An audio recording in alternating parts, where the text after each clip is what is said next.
Sempat menyinggung tentang bahwa ada di bulan Ramadan ini pintu surga dibuka, kemudian neraka ditutup dan setan-setan semuanya dibelenggu. Nah, ini hadis ini dipahami secara literal seperti itu atau mungkin Iya. ada makna di balik hadis tersebut? Naam. Idza kana awwalu lailatin min Ramadan futtihat abwabul jinan wa ghulliqat abwabun niran wa suffidatis syayatin wa maradatul jin. Kalau sudah masuk malam pertama Ramadan, 3 hal serempak sekaligus dilakukan oleh Allah Subhanahu wa taala. Yang pertama, dibuka lebar-lebar pintu surga. Apa ini maknanya? Kalau kita merujuk kepada kitab Manahijul Imdad, Syarah Irsyadul Ibad, karya Asy-Syaikh Ihsan Muhammad Jampes Kediri. Nah, itu bisa dimaknai hakikatan, bisa dimaknai majazan. Hakikatnya memang dibuka lebar-lebar oleh Allah. Dibuka lebar-lebar oleh Allah. Hakikatnya.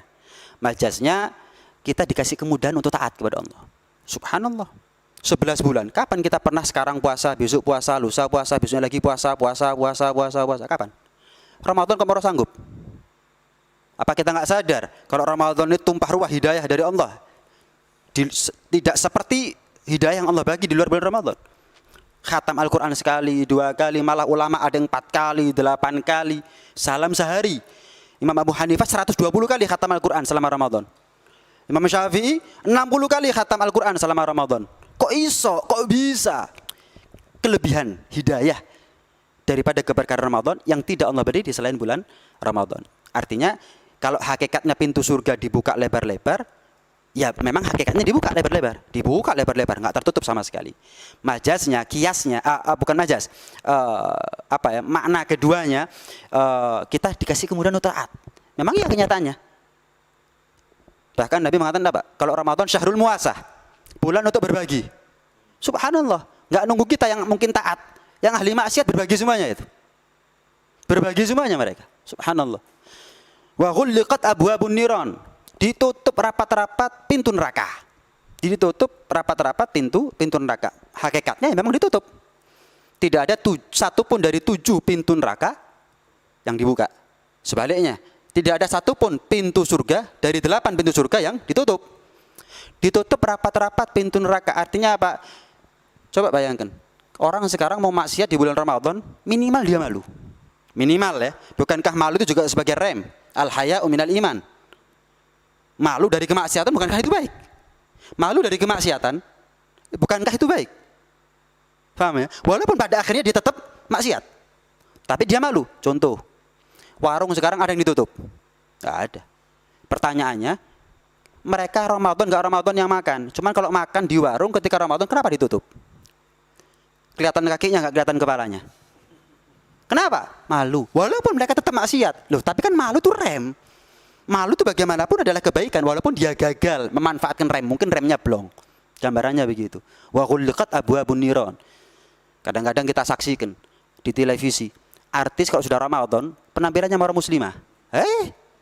Ya walaupun setelah Ramadan beda lagi misalkan. Ya kita nggak tahu, cuman yang jelas kalau sudah Ramadan kok marah Ramadan itu loh. Ghulliqat abwabun niran. Minimal mereka merasa nggak enak lah, nggak enak. Kalau mereka harus berpenampilan seperti sebelum-sebelumnya, nggak enak. Walaupun setelah Ramadan mungkin mereka ya begitu lagi. Jelas ya. Wasuffidatis syayatin. Dibelenggu itu setan.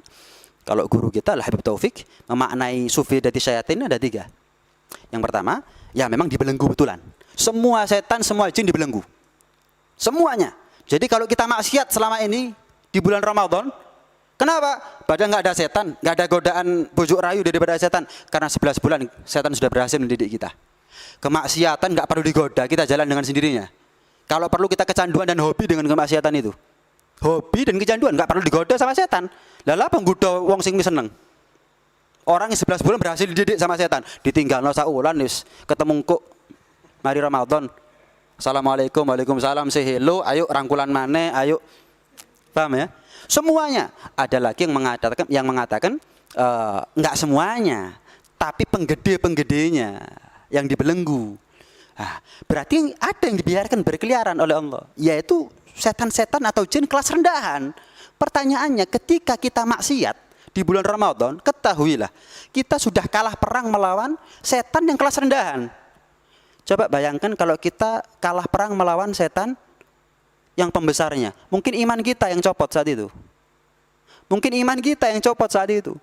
Lah kalau ngelawan setan yang kelas rendahan, ya makan, ya minum, ya mokel, ya maksiat, mata kenyang, telinga kenyang, mulut kenyang.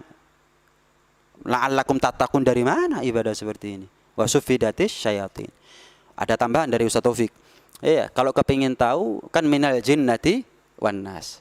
Kepingin tahu bangsa jin dari kalangan manusia, mereka yang maksiat di bulan Ramadan. Kenapa? Udah nggak ada jin di bulan Ramadan. Kok ada yang maksiat? Ya itulah minal jinnati wan nas. Ya itu sudah minal jinnati wan nas itu. Enggak ono jin kok sing ono maksiat. Ya iku minal jinnati wan nas. Ya itu sudah. Masya Allah. Ya itu. Ada makna hakikat, ada makna majaznya.